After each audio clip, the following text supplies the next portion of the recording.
Eh, Vamos hoy a meditar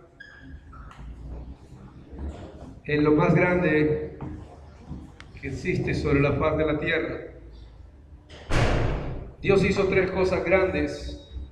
De todo lo que Dios creó, hay tres cosas muy grandes. Pero no sé si nosotros miramos esas cosas con el tamaño que Dios las creó.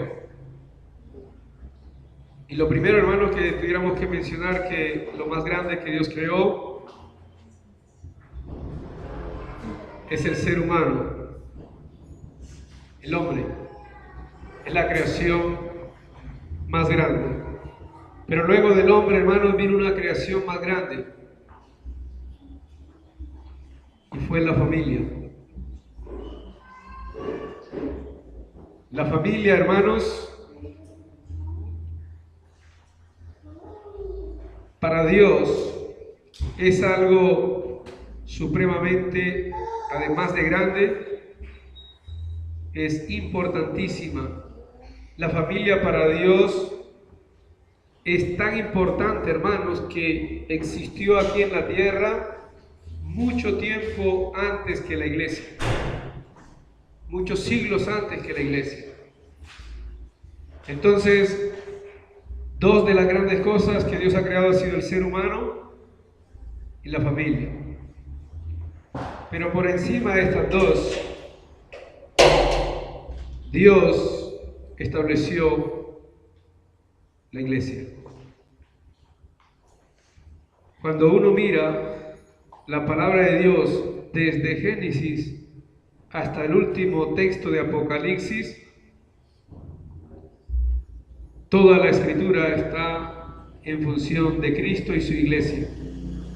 Y nosotros hemos meditado un poco acerca de la persona de Jesús. Y ahora vamos a hablar de la otra parte de Jesús. ¿Por qué decimos la otra parte? Porque la palabra de Dios dice que Cristo, con relación a la iglesia, es cabeza y la iglesia es su cuerpo. Entonces, si la iglesia, por mencionar uno de los tantos datos, si la iglesia es el cuerpo del Señor, yo no sé cuántas veces usted habrá meditado en su vida lo que implica que usted pertenece a uno de los miembros de ese cuerpo. Y entonces, hermanos, la iglesia es lo más grande que Dios creó. Y hoy vamos a meditar en algunos cuantos aspectos de esos que queremos estudiar. Hemos intentado estudiarlo en semana, no ha sido posible por la ausencia de los hermanos, y no es bueno avanzar si no están todos. Pero sí, hermano, si algún día usted ha contemplado, si algún día usted se ha detenido a meditar en lo que es la iglesia, su grandeza, yo estoy seguro que el tiempo que use para ello no le va a ser suficiente. Si lo ha hecho, no sé si lo habrá hecho. La iglesia, hermanos, vamos a empezar mirando su grandeza a partir, son tantas cosas, ¿no? En la semana estudiaremos la parte donde es anunciada. Por ahora vamos a meditar en el nivel en que Cristo la fue ubicando, y empezamos con la carta a los Efesios en el capítulo 5, y nos vamos a encontrar con un contraste a medida que vamos avanzando en la meditación. En Efesios capítulo 5, versículo 22 al 26. Efesios capítulo 5, versículo 22 al 26. Y luego saltamos al 32. Dice la palabra del Señor: las casadas estén sujetas a sus propios maridos como al Señor. Porque el marido es cabeza de la mujer, así como Cristo es cabeza de la iglesia, la cual es su cuerpo y Él es su Salvador. Así que, como la iglesia está sujeta a Cristo, así también las casadas lo estén a sus maridos en todo. Maridos, amad a vuestras mujeres, así como Cristo amó a la iglesia y se entregó a sí mismo por ella. Versículo 26 y 27. Para santificarla, habiéndola purificado en el lavamiento del agua por la palabra, a fin de presentársela a sí mismo, una iglesia gloriosa que no tuviese mancha ni arruga, ni cosa semejante, sino que fuese santa y sin mancha. Versículo 32. Porque usted tal vez pueda estar pensando, bueno, vamos a hablar de la iglesia y nos metimos con el marido y la mujer. Dice el versículo 32, grande es este misterio, mas yo digo esto respecto de Cristo y de la iglesia. Cuando uno lee los versículos que miramos en la parte superior, la verdad la cabeza de uno empieza a entender de que el apóstol está hablando del hogar, del marido y la mujer, pero el versículo 32 nos aclara que está hablando de Cristo y la iglesia. ¿Cuán grande es la iglesia? ¿Cuán grande es la familia? Pero hermanos, las familias algún día van a desaparecer. La iglesia no desaparecerá jamás. Entonces, vamos a mirar lo siguiente, hermanos. La grandeza de la iglesia empieza en lo que aparece en el versículo 26.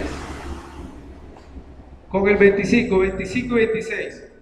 La grandeza de la iglesia la podemos mirar a través de este pasaje en lo que costó. Pero nos vamos a detener allí.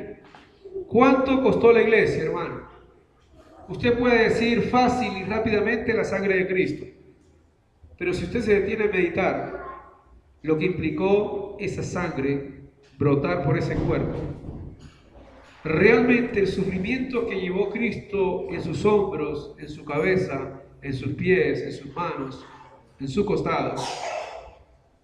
Si usted no alcanza espiritualmente a dimensionar esto va a ser un tema más en su cabeza y usted va a salir igual de acá.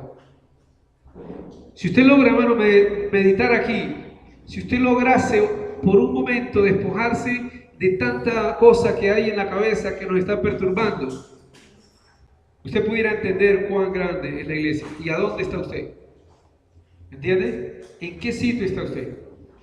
Entonces, en esta parte dice que Cristo la amó. Este verbo amó en Dios no es lo mismo el amor de nosotros los seres humanos.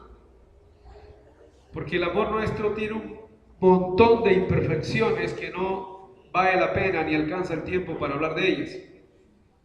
Pero el amor de Dios, hermano, consiste en tantas cosas. Una de ellas,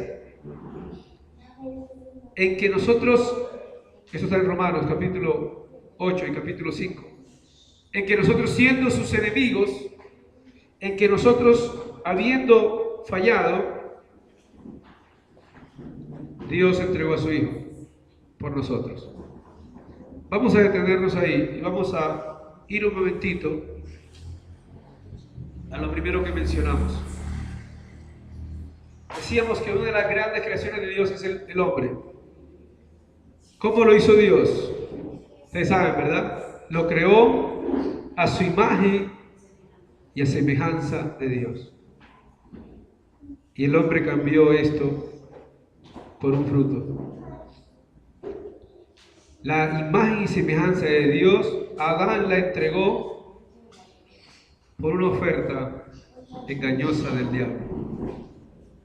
Siguiendo con la misma idea, el hogar, la familia que iniciarían Adán y Eva, en la que Dios depositaría y haría reposar todas las bendiciones, también el hombre le entregó el hogar, al diablo. Volvamos a la iglesia. Cristo murió habiendo sufrido, derramado su sangre, y ahorita entramos en otros detalles, habiendo sido golpeado, maltratado, burlado, y es fácil, repito, leerlo, pero difícil meternos en esa dimensión. Y hoy nosotros, hermanos, viene la pregunta, ¿estamos haciendo lo mismo que Adán hizo con su imagen y semejanza? ¿Estamos haciendo lo mismo que hizo Adán con su hogar? ¿Cuánto vale la iglesia para nosotros? Parece ser que vale poco. Para Cristo, hermanos, significó despojarse del estado de ser Dios, de las magníficas y gloriosas mansiones en las que Él moraba, venir a nacer en el lugar que nació, a crecer en la familia que fue criado, a sufrir, a soportar. Y para nosotros, ¿cuánto vale la iglesia? ¿Realmente qué precio tiene la iglesia? Yo le puedo mencionar, y usted lo puede leer, ¿cuánto le costó la iglesia a los apóstoles? ¿Usted sabe cuánto le costó la iglesia a los apóstoles? A todos ellos la vida. A muchos cristianos sin ser apóstoles también les costó la vida. Dicen por ahí los que saben que muchos, por ser fieles a Cristo, prefirieron ser atravesados por una espada. Prefirieron ser el espectáculo en un coliseo donde lanzaban leones y tigres para que devoraran a los cristianos. Y jamás negaron a Cristo. Y nosotros, hermanos, a veces por una gripa, a veces por una dificultad, le restamos valor a la iglesia. Aquellos hombres, y lo vamos a mirar ahora, aquellos cristianos del primer siglo iniciaron una vida dándole un valor impresionante, inmejorable a la iglesia. Miremos aquí en Efesios el versículo 26. Observe lo que vale, hermano. Y lo vamos a compaginar con lo que nosotros somos. Dice el versículo 26 que Cristo, al entregarse, ha santificado, ha purificado y ha lavado cada vida que forma parte de la iglesia. Y quiero hacer un alto aquí, hermano, porque la iglesia hoy, para mucha gente, aparte de que para algunos es el local de reuniones, para mucha gente se ha convertido en un club social. Para otros, el sitio donde me siento bien el domingo por la mañana. Para otros, un escampadero. Para otros, y se ha comprobado, el lugar donde obtener buenos votos.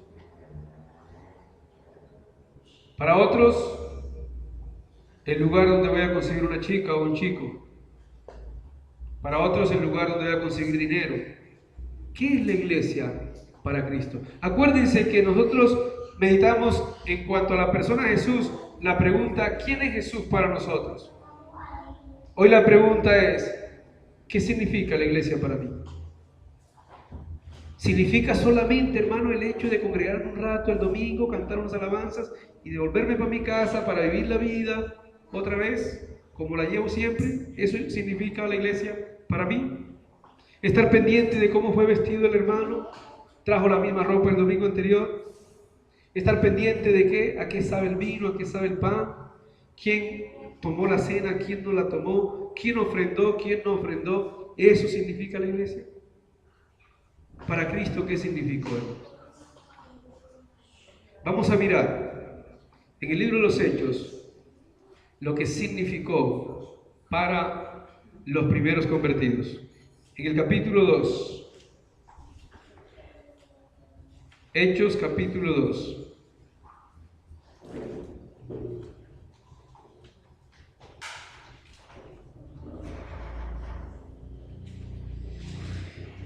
Y repito, lo vamos a compaginar con lo que somos nosotros. ¿Listo?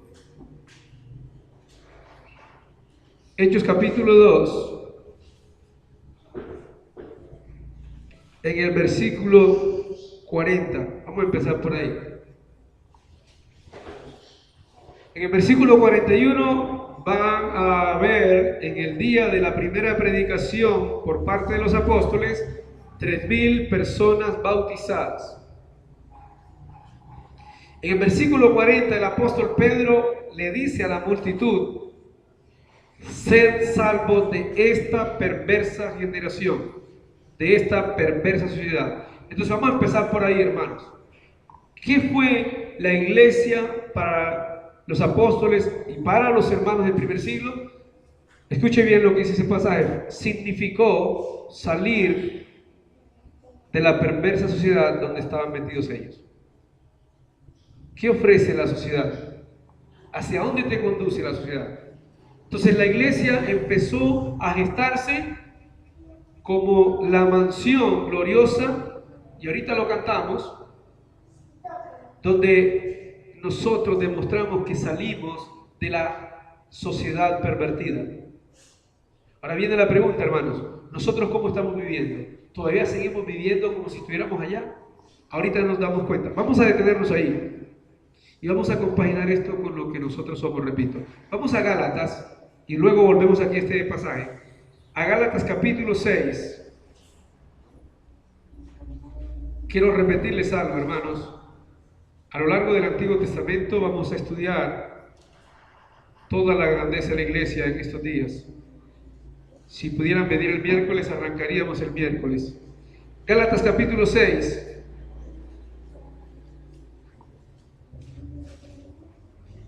Versículos 1 y 2. Nos vamos a detener en el 2, solamente para que se entienda mejor, leemos el 1.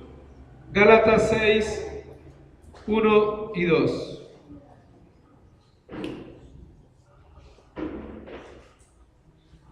Dice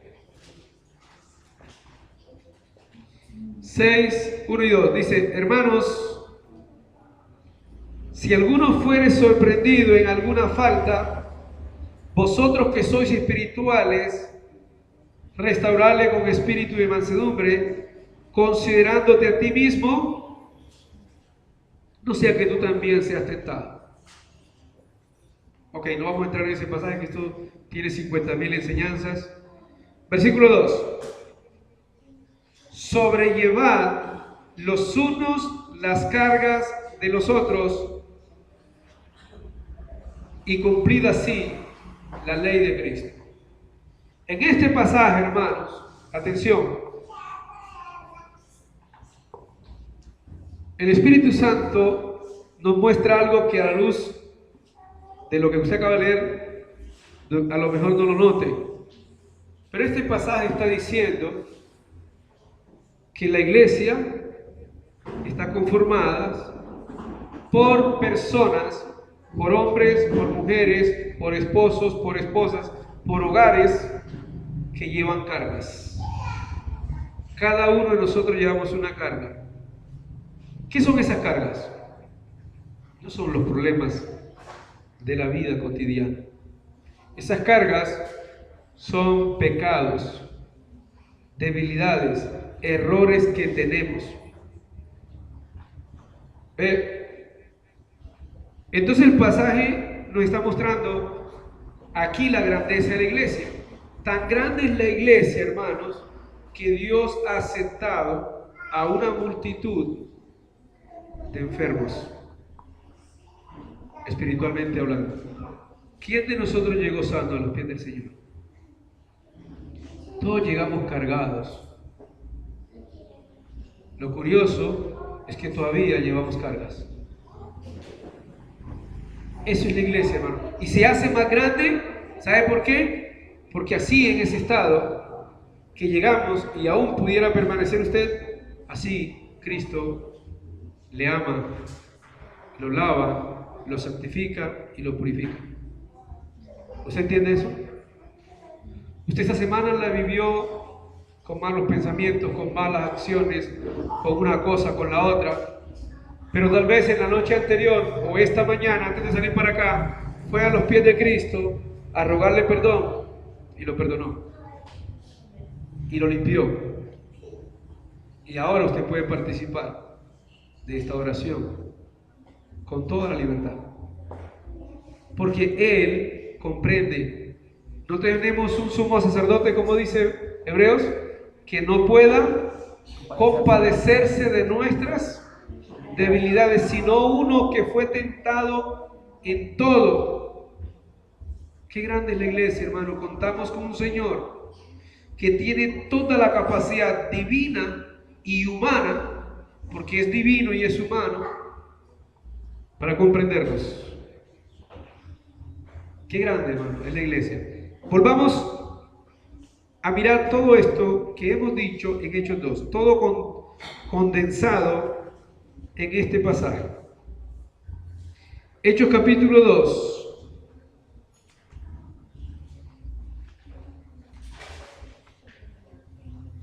Vamos a leer el versículo 42 y 46 por ahora.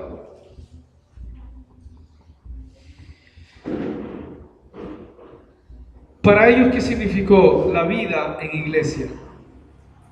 Dice que perseveraban en la doctrina de los apóstoles. ¿Ve? Ellos no perseveraban en otra clase de doctrina. Qué bendición para ellos contar con la doctrina de primera mano, ¿no? Purita.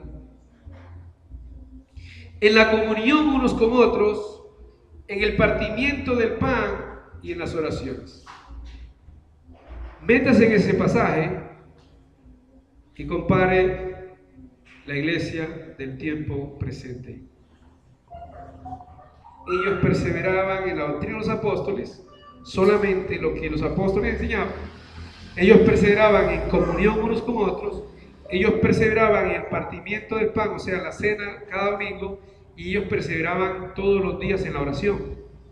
Se juntaban como grupo, tenían horas para orar. Por ejemplo, Pedro y Juan, en capítulo 3, ahí están, en versículo 1, a las 3 de la tarde tenían una hora para orar. Observe el 3:1, la hora novena, a las 3 de la tarde, se reunían para orar. Pero devuélvase al versículo 46, ahora.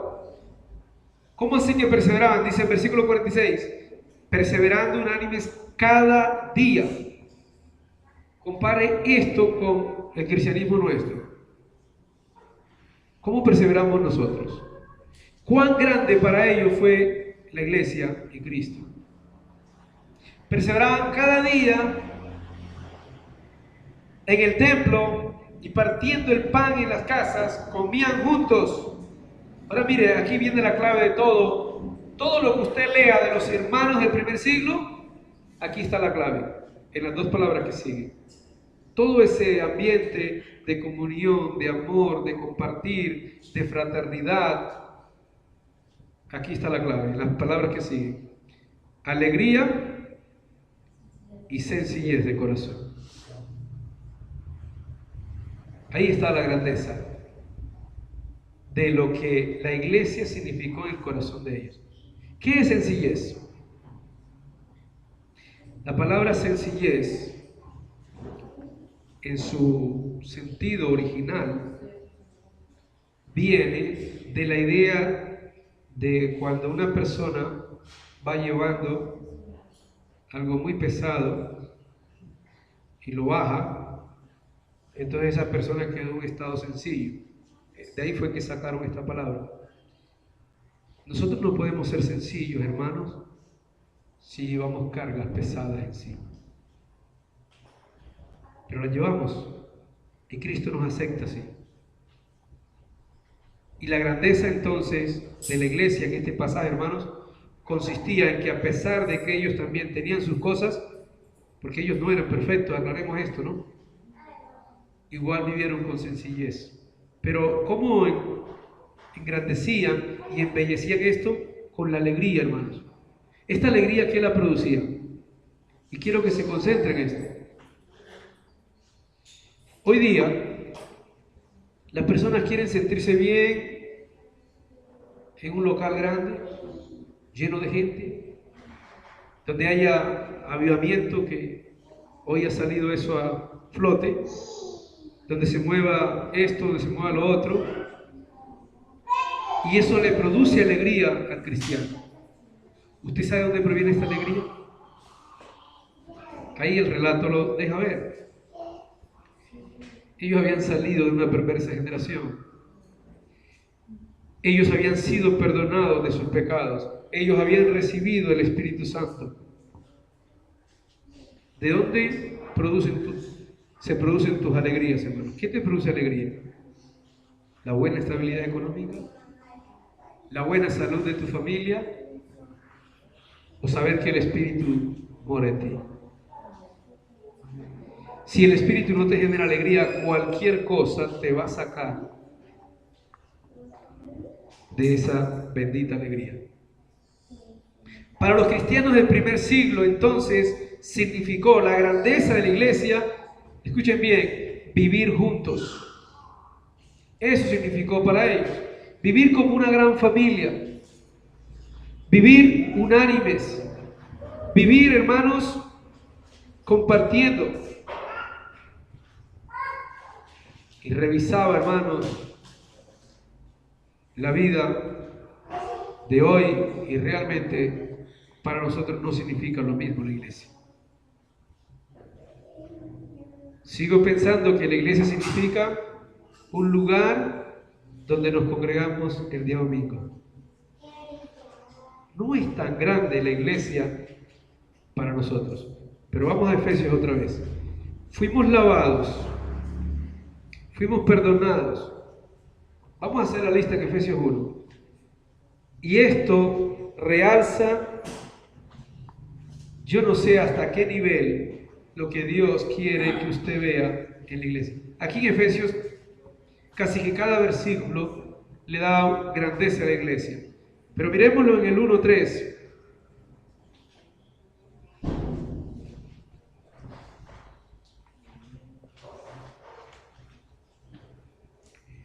En la iglesia, hermanos, están todas las bendiciones espirituales, y puntualizo esta expresión. Ni por la boca de Jesús, ni por la boca de los apóstoles, salió jamás la expresión bendiciones materiales. Usted no va a encontrar esa expresión en el Nuevo Testamento. ¿Sí? Nosotros la hemos fabricado, esa expresión, ¿no? La iglesia es la mansión, el ambiente de Cristo en donde están todas las bendiciones espirituales. Usted se preguntará, bueno, ¿cuáles son esas bendiciones? Vamos a observarlas. Voy a mencionar una palabra en cada versículo. Se tiene que concentrarse, porque esto es lo que quiero estudiar, y a manera de estudios que más o menos lo estamos haciendo hoy.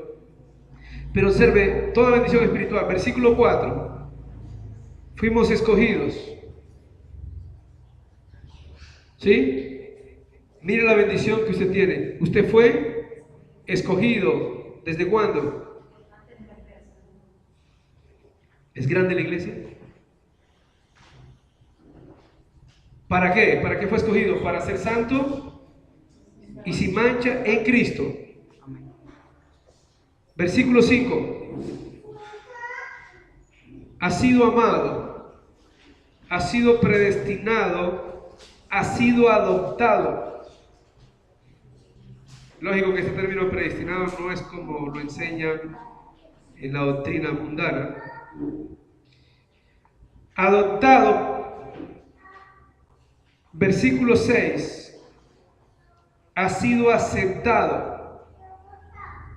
Y una vez más enfatizamos, usted no aceptó a Cristo, Cristo lo aceptó a usted. Versículo 7, usted ha sido redimido, usted ha sido perdonado y usted ha sido dotado de las riquezas de la gracia de Dios. ¿Lo está mirando, hermano? Versículo 8, usted ha sido dotado de toda sabiduría e inteligencia. Nos detenemos allí si quiere. Qué grande es la iglesia, hermano. Pero ¿qué es lo que hace grande la iglesia? Y aquí es donde donde queremos llegar. La iglesia, le hago la pregunta, ¿la iglesia la hace grande usted? ¿La hago grande yo? La iglesia la hace grande lo que Cristo hizo, ha hecho y está haciendo por usted y por mí. Y aquí viene la pregunta para que usted entienda entonces de una vez por todas por qué la iglesia no es tan grande para nosotros. ¿Cuánto ha hecho Cristo en tu vida? Y la manera de contestar es la manera en que yo vivo. Entonces la manera en que yo vivo me dice a mí cuán grande es la iglesia para mí. La manera en que yo me preocupo cada día por mejorar, por santificarme, por consagrarme, por dedicarme, eso le da el realce total a lo que Cristo ejecutó en la cruz. ¿Cuánto vale? Entonces volvamos al primer siglo y miremos en la memoria a los apóstoles. ¿Por qué para los apóstoles fue algo grande? ¿Por qué para ellos significó también derramar la sangre? Morir a espada, morir crucificados. ¿Por qué? Vamos a leerlo para que usted lo entienda. Ahí en el capítulo, vamos a leer varios pasajes. En el capítulo 2 encontramos la primera idea. Perdón, en el 1.22 y luego en el 2. En el 1.22, Efesios 1.22 y 23. El 23 más que todo. Mire cómo la describe el apóstol aquí a la iglesia. En el 23 dice, es su cuerpo. O sea, hermano, que usted puede ser el ombligo de Cristo, ¿eh? Un tejido. Y da risa, pero es en serio. ¿Sí? ¿Qué es la iglesia? La plenitud. ¿De quién? De aquel. ¿Quién es aquel? La iglesia es la plenitud de Cristo. Cristo la llena. Es su cuerpo, hermano. Pero pase al capítulo 2, versículo 7. Perdón, 6.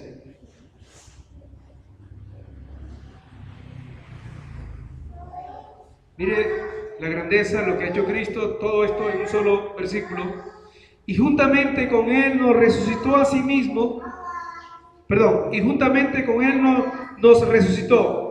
Y asimismo nos hizo sentar en los lugares celestiales con Cristo Jesús. Si usted pudiera, hermano,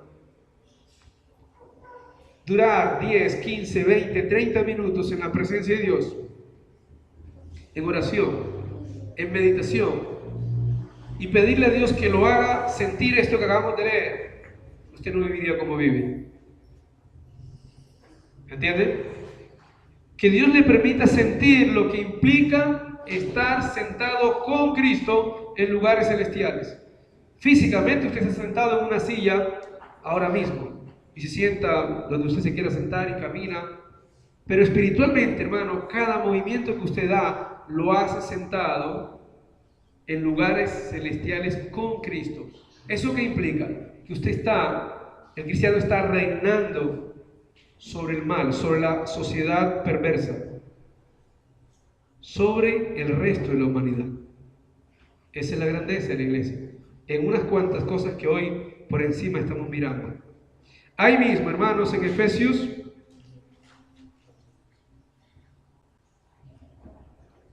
ahora sí, capítulo 5, otra vez, versículo 27.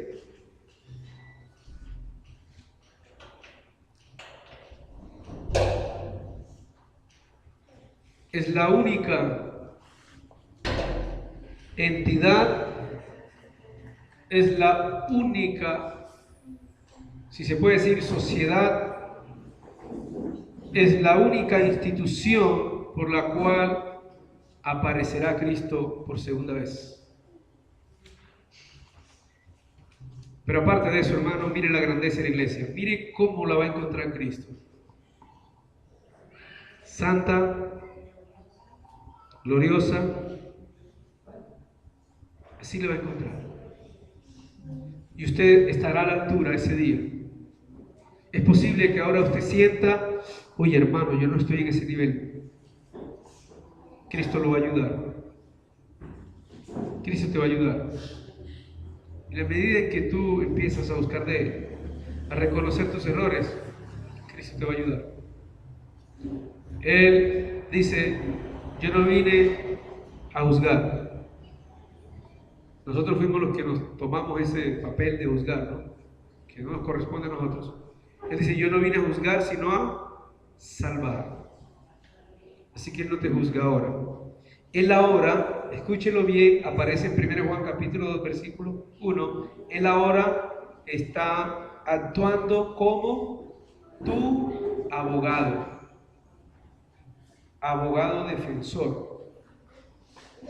Y no cobra honorarios. Él pagó los honorarios en la cruz. Qué grande es la iglesia, hermano. Pero ¿quién es más grande?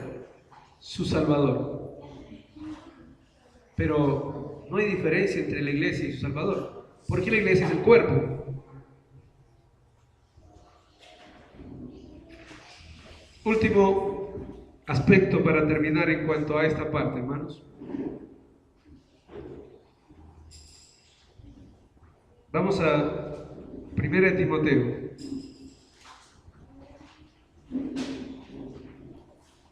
Capítulo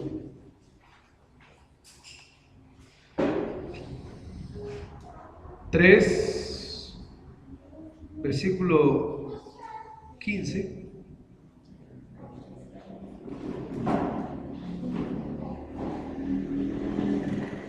Y luego volvemos a Efesios. También al capítulo 3 de Efesios. En este pasaje nos dice Efesios 3:15, perdón, 1 Timoteo 3:15, dice, para que si tardo, sepas cómo debes conducirte en la casa de Dios, que es la iglesia del Dios viviente, columna y baluarte de la verdad. ¿Qué está diciendo este pasaje, hermano? Como yo pertenezco a la iglesia, y donde quiera que vaya yo pertenezco a la iglesia, es tan grande la iglesia que yo debo saber conducirme donde quiera que esté. Amén. Yo debo saber conducirme.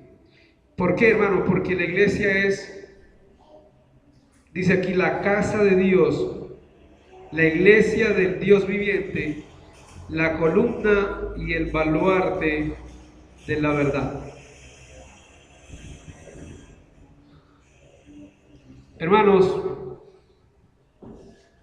nuestra conducta, según este pasaje, volvemos a repetir, es la que le da el significado, la importancia y la grandeza que nosotros contemplamos de la iglesia. ¿Ve? Entonces, ¿qué quiere Cristo, hermano? Que usted comprenda que lo que Él hizo en la cruz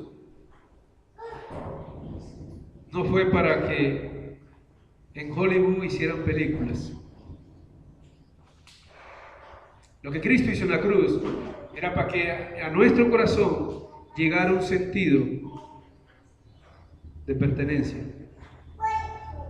de importancia, un sentido de grandeza. Voy a repetirlo en cuanto a lo que Dios ha hecho por nosotros. Hoy, hermano, el tamaño que nosotros le estamos dando a la iglesia es realmente pequeño. Y cuando digo nosotros, no sé cuántas personas caben acá. A veces creo que una gran cantidad cabemos ahí, que no le hemos dado, hermanos, esa importancia, ese valor.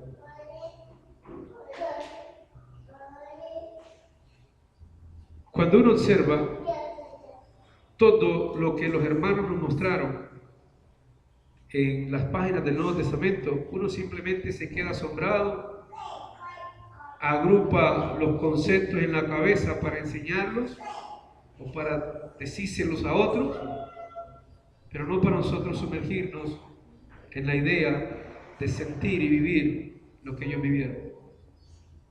Es muy fácil, hermanos, y lo hemos repetido varias veces, absorber conocimiento, ¿verdad? Retenerlo y transmitirlo.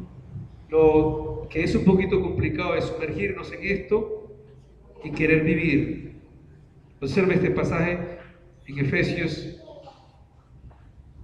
y terminamos en Filipenses. En Efesios capítulo 3 dije, ¿no?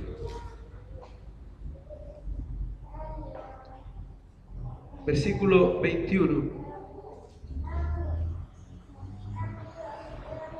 Efesios 3, 21.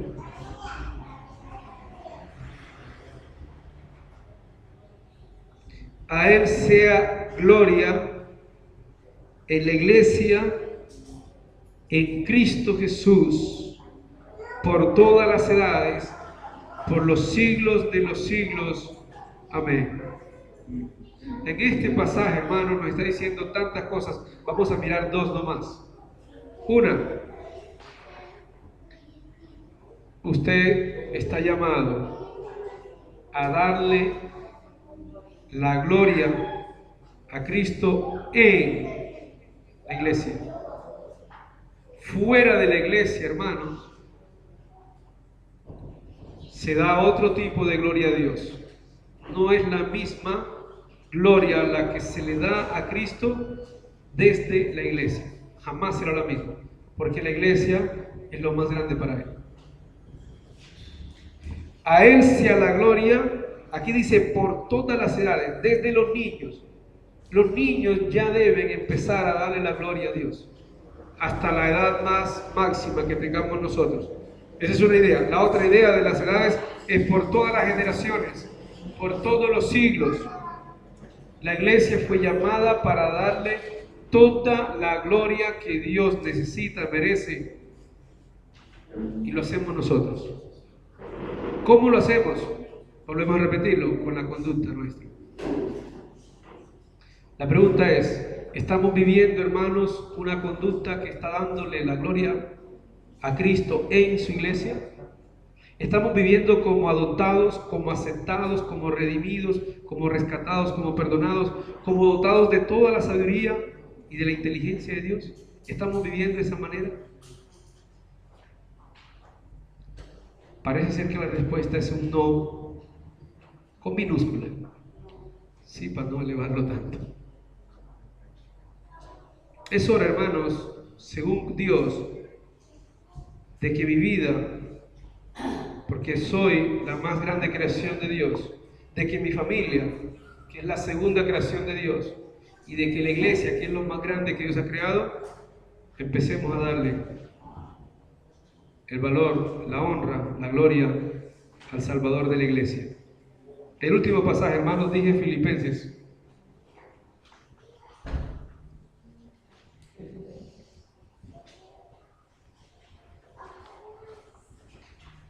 Capítulo 2, versículo 1 y luego versículo 29 y 30.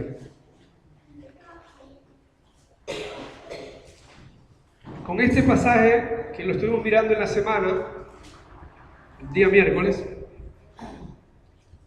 mostramos cómo la iglesia de Filipos llegó a un nivel, y aún habiendo llegado a ese nivel, el versículo 2 manifiesta que todavía le faltaba. Dice, por tanto, si hay alguna consolación en Cristo, Filipenses 2, si algún consuelo de amor, si alguna comunión del Espíritu, si algún afecto entrañable, si alguna misericordia, detengámonos ahí. Mira lo que había en esta congregación.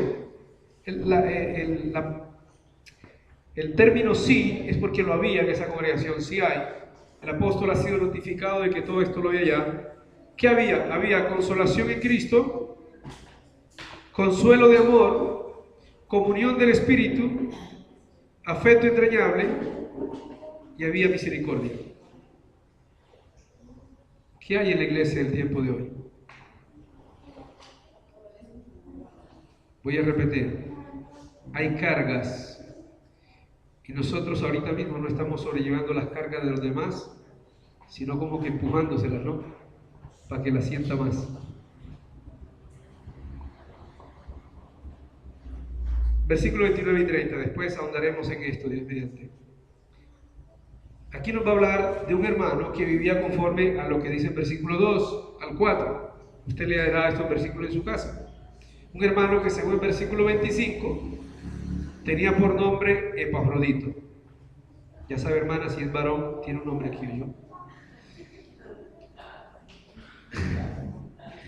Bien, versículo 29 y 30.